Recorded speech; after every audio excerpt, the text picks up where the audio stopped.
During Advent and Christmas tide here at Kenilworth Union Church, Katie and I are preaching this sermon series called Ghosts and Orphans of Christmas Past, about the two most famous Christmas stories of them all, including this story from Luke chapter 1.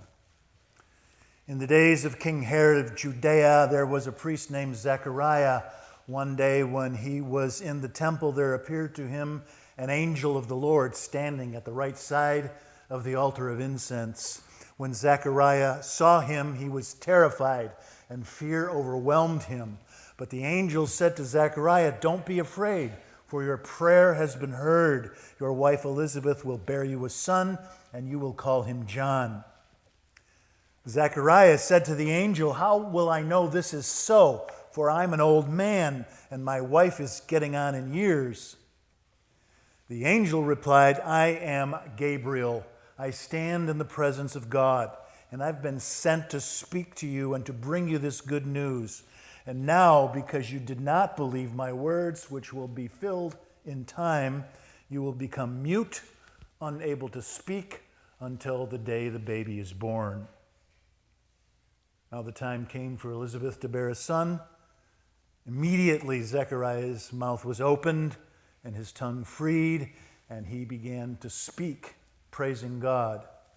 By the tender mercy of our God, the dawn from on high shall break upon us to give light to those who dwell in a land of deep darkness and under the shadow of death, to guide our feet into the way of peace.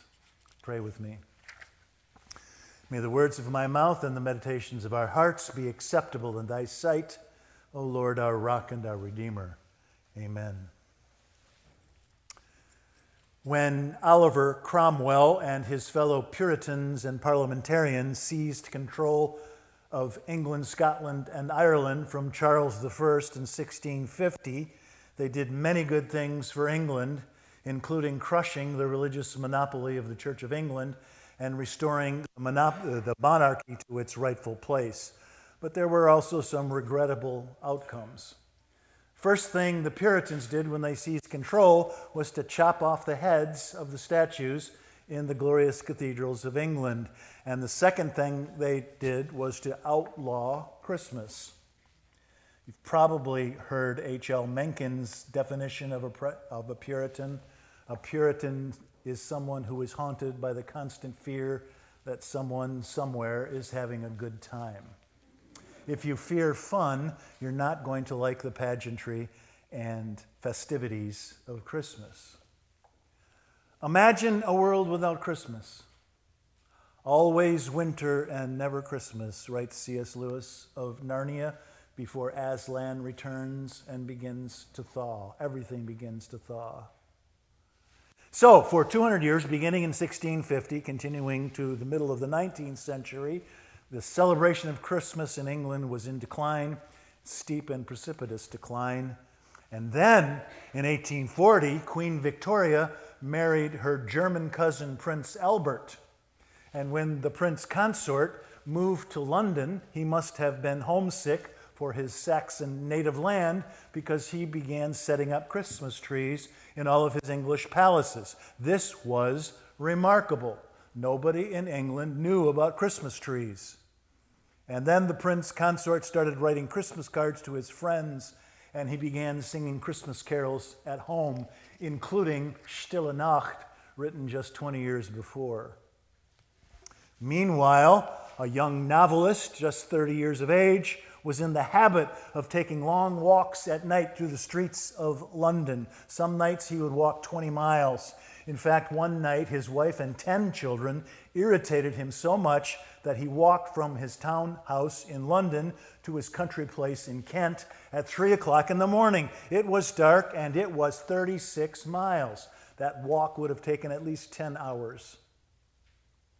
So on these walks through the grim streets of London, this young novelist would notice the impoverished homeless and the ladies of the evening and the street urchins, orphans, boys like Pip and Oliver Twist and David Copperfield.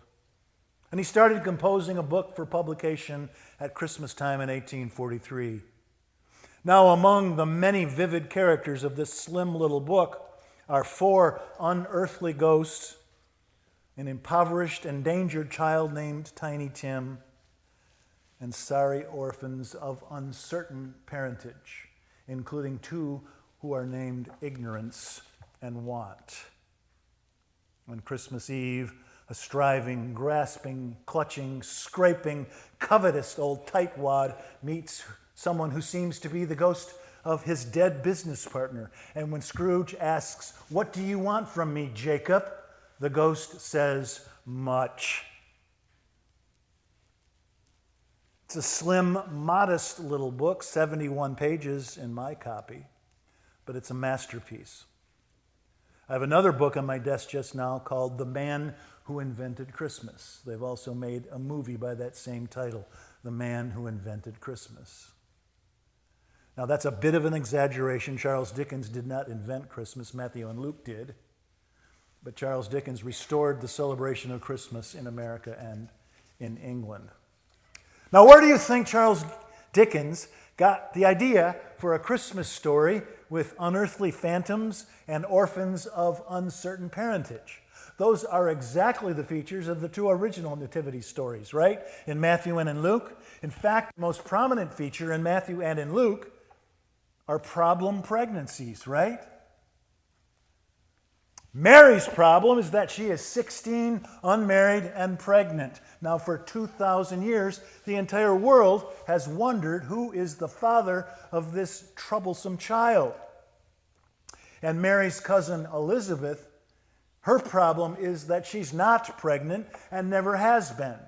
She's postmenopausal, or as the Bible more delicately puts it, it had ceased to be with her after the way of women. Elizabeth's husband, Zechariah, is a priest at the temple in Jerusalem. One day he's on duty there when suddenly standing next to him is this unearthly phantom of iridescent visage and glowing raiment. And when Zechariah asks, "What do you want from me, Gabriel?" the phantom says, "Much. You will have a son and you will call him John." Zechariah protests. He is justifiably skeptical about the angel's promise. But in censure for his incredulity, Gabriel arranges it so that Zechariah cannot speak for 9 months until the baby is born. Now, maybe Zechariah should have remembered that God specializes in problem pregnancies. This has been true since the beginning of God's history with God's people. Remember Sarah and Abraham, same problem as Zechariah and Elizabeth. And then there was Hannah and Samuel, the prophet who paved the way for David, the shepherd boy king, who would become the greatest royal in Hebrew history. Now, when the baby is born, Jesus' cousin John, who will grow up to be the baptizer, when the baby is born, Zechariah's tongue is unchained, and he immediately lets loose with one of the greatest songs in the scriptures. It's called the Benedictus, and I read it for you a moment ago. By the tender mercies of our God, the dawn from on high shall dawn upon us, on those who dwelt in a land of deep darkness and under the shadow of death, to guide our feet in the way of peace. God specializes in problem pregnancies, in bringing babies out of barrenness and resurrections out of grim mausoleums, and springtime from dead, dreary March, blossoms from the dry, dusty, desolate dirt of the desert, and colossal conquest in Columbus. It's the first Sunday of Advent. What's barren and frozen in your life? Is it your career, stalled and unrewarding and futureless? Is it your marriage, unloving, indifferent, and devoid of desire? Is it your parenthood, distracted, passionless, and intermittent? Is it your health, questionable, besieged, jeopardized? Don't give up. God specializes in bringing babies out of barrenness, life to the lost, a leap to the lame, sight to the unseeing, and delight to the disconsolate. Might take a long time. It might take a lifetime. Bernice Logan earned her diploma from the University of Texas in 2011. She was 73 years old. It took her 55 years to earn her diploma at the University of Texas. When she originally matriculated at the University of North Texas at the age of 18 in 1956, at the orientation session, the university president said, "There are some people here, and you know who you are, that we don't want here. But the state says you can be here." The 12 African Americans at the University of North Texas in 1956 couldn't live on campus or eat in the cafeteria. They lived in a non-campus house miles from the campus. They had to walk back and forth every day. People threw rocks at Berlice. One pushed her in front of a moving car. The students at the university burned a cross on the lawn of the home where the African Americans lived. Growing up in Dallas, Berlice Logan won spelling bee after spelling bee, but when she got to the university, an English professor failed her in a paper, gave her an F for misspelling a word. And when Berlice asked him if she could see the paper, he says, "I can't do that. It's illegal." He gave her an F. She lasted 2 years at the university and then dropped out and spent her career as a banker and a secretary. And finally, she rematriculated after all these years and had to start over from the beginning because of all of those long ago Fs. And in 2011, she received her diploma at 73 years of age in a wheelchair. She says proudly, "This is a place of learning. This is my alma mater. I have waited a long time for this. In September, I'm going to begin my master's degree." 73 years old after 55 years. Always winter and never Christmas until Christmas comes. These unearthly phantoms and these orphans of uncertain parentage in Matthew, in Luke, in Charles Dickens, to Elizabeth, to Zechariah, to Mary, to Joseph, to a squeezing, grasping, covetous old miser.